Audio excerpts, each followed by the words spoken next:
Indiana Jones and the Dial of Destiny, or Indiana Jones 5, however you want to call it, got some bad news this week at CinemaCon when Paramount Studios boss Bob Bakish came out and announced after showing 20 minutes of the film that Mission Impossible Dead Reckoning, or MI7, starring Tom Cruise, is going to be opening 2 days earlier than previously scheduled to coincide with the international release. What does this mean for Indiana Jones 5? Who is opening 3 weekends after Transformers Rise of the Beasts? There's a lot going on here, and Indiana Jones might be the odd man out being squished in the middle. Tom Cruise, Paramount Studios, the Mission Impossible franchise, frankly, are giving Indiana Jones, Walt Disney, and Lucasfilm zero respect because they know what they've got at Paramount, and they can smell blood in the water. We'll explain it right now.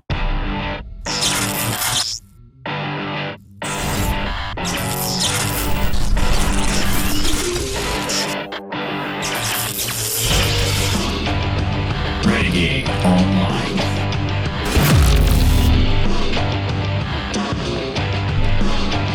Well, welcome back. Another great day here at Valiant Renegade. It's good to see everybody out there once again. And if you are like one of the many folks watching this video, not yet subscribed to this channel, please take a moment and turn that little red subscribe button to gray. Hit that like button, hit that notification bell, share this sucker out on the social medias, and of course, please do leave a comment below this video before you head out the door today. I have a feeling we're going to get a bunch of comments on this one. We want to thank everybody for being here. About 23,000 subscribers. Make sure you head over to the Sunday live show here on Valiant Renegade called Renegade Online, 6 p.m. Eastern. We're going to talk about this and many more amazing topics with our friends.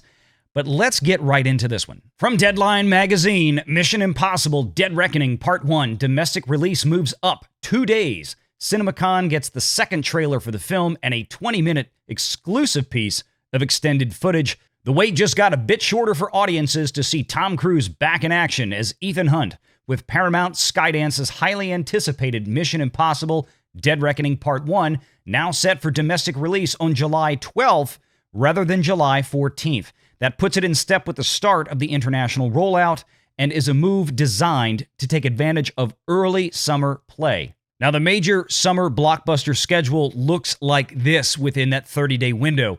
On June 9th, we have Transformers Rise of the Beasts coming out. That movie will certainly have at least 2 weeks booked for premium large format screens in most major theaters. Now, the good thing for Transformers is there's very little competition slated in the third week, which would be the week before Indiana Jones releases. Transformers Rise of the Beast will have 3 solid weekends before Indy comes out. That means days 1, 2, and 3, then days 8, 9, and 10, then days 15, 16, and 17. By the time we get to day 21, Indiana Jones will be dropping, and that will then command the premium large format screens up to that point that Transformers has been able to occupy. That's going to give Transformers Rise of the Beast a good, solid 21 days to run up the money train and make as much as possible before Indy comes in and steals a lot of those PLF screens away from it. Those higher-priced tickets that can really drive revenues for a film overall in its first few weeks. But the problem is for Indy 5, because it is sandwiched in there. If Transformers Rise of the Beasts elicits a very positive audience reaction, that movie could leg out very well. I want to remind everybody of the very positive reception that Bumblebee got just a couple of years ago, and obviously they're hoping to move that forward with Transformers Rise of the Beasts. Now, there's a slight issue, however, I want to make people aware of. According to IMDb Pro, the runtime for this film is a whopping, and I mean a whopping, 220 minutes for Transformers Rise of the Beasts. Yes, if that information is indeed correct, this new Transformers film is almost 4 hours long, 3 hours and 40 minutes to be exact. That is absolutely going to destroy the potential for a lot of rewatchability with this film, and may even be so long as to destroy any potential initial watchability of this film. It's a good thing that it's going to have 3 solid weekends before Indy comes out, because that runtime is absolutely going to depress audience turnout, unlike anything we've seen in a while. This movie is really going to have to play strongly and get good, positive word of mouth if it's going to survive. It's not just simply a matter of the runtime itself keeping audiences away from wanting to dedicate 4+ hours of their lives to go see a movie. The problem is that means theaters will be unable to schedule more than 2 or 3 screenings per day, an entire day of this movie on a given screen. Think about Super Mario Bros. Right now with a 90-minute runtime and how many screenings that movie can be placed in the same theatrical window each and every single day as compared to a movie that's 2.5, 3, or in this case, almost 4 hours long. But until then, if that runtime is correct, or if it is not cut down significantly between now and then, that is going to be a serious problem for this film, but maybe not quite as serious as what Indy 5 is going to be facing. And back to the article from Deadline, this same CinemaCon audience was the first to see Top Gun Maverick last year, as it all but blew the roof off of the Caesars Palace Coliseum.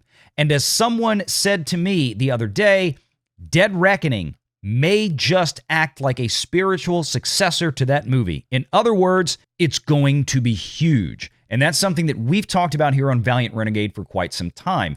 After Maverick did what it did last summer, we started looking towards Mission Impossible 7 Dead Reckoning.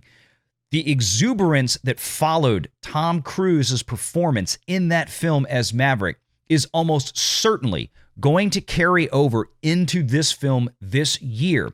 And that could spell a serious problem for Indiana Jones 5, who, as we stated earlier, will only have 12 days to run the tables and rack up as much money as possible. Because on day 13, Dead Reckoning will drop into theaters on a Wednesday.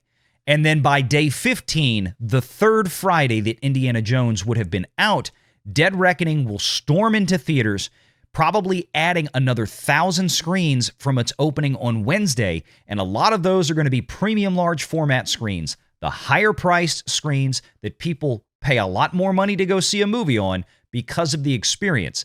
That is going to command those screens at that point, as I'm sure the Walt Disney Company probably doesn't have more than a 2-week booking for those PLFs for Indy. This really isn't like the days of maybe 5 or 10 years ago with the Walt Disney Company, where they could command 3 and sometimes 4 weeks for a major motion picture to hold PLF screens, and especially not during the summer months when most studios are releasing their major blockbusters. It's frankly just too expensive to do, and most of those theaters these days are not willing to cough up that highly valuable real estate to one movie at one studio, especially when they're not sure how it's going to do. There's a lot of attention being put on Dead Reckoning right now, especially after comments that Bob Bakish at Paramount made earlier this year when he said, Dead Reckoning test audiences were losing their minds. It was crazy. They were loving it. This is something that's going to get very high scores, I suspect, if all of that is true.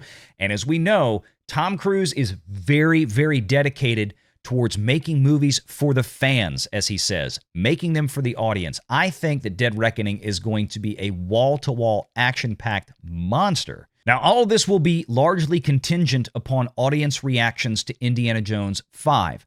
Much more so than Dead Reckoning or even Transformers, because Indiana Jones 5 is the one that has the disadvantage of being smashed right in the middle.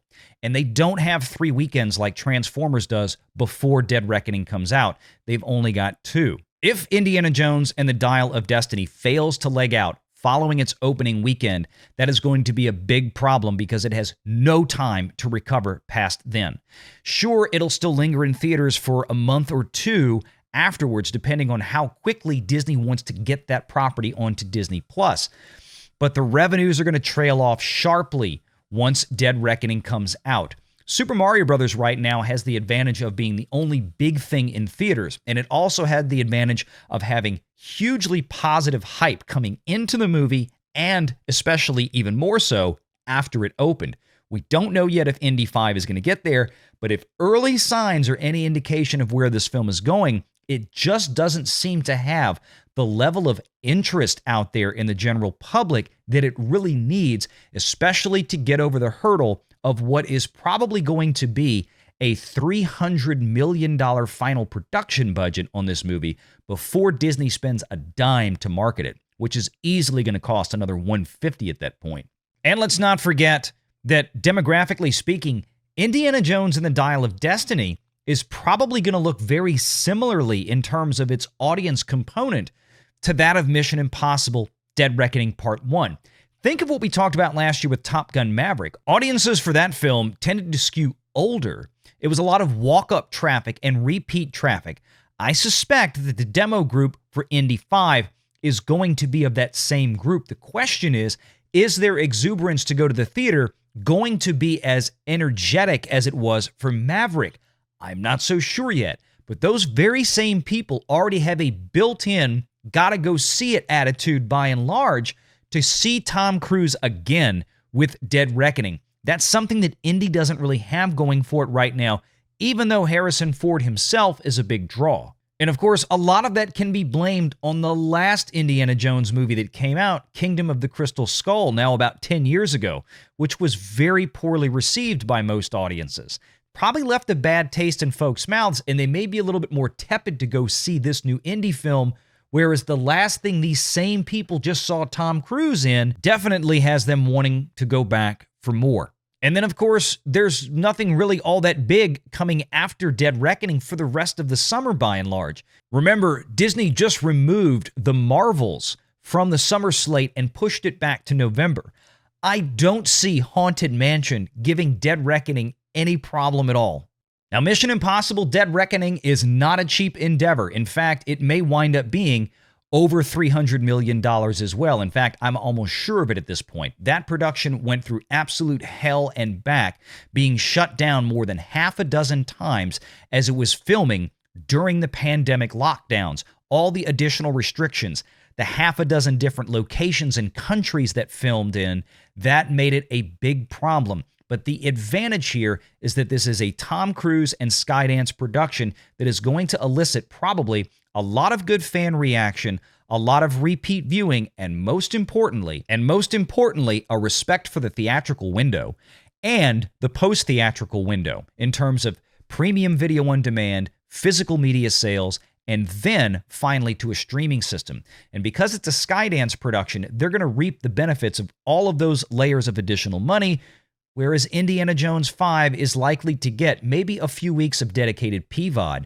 maybe a few weeks of dedicated physical media sales, but then it's going to go to Disney Plus, where there is no additional revenue to be had apart from what Disney pays itself from one pocket to another to license the streaming rights of its own property. So all in all, I expect Indiana Jones 5 is going to be climbing a very, very, very steep uphill battle, and it's got 12 days to get to the top of that mountain before the thunder comes.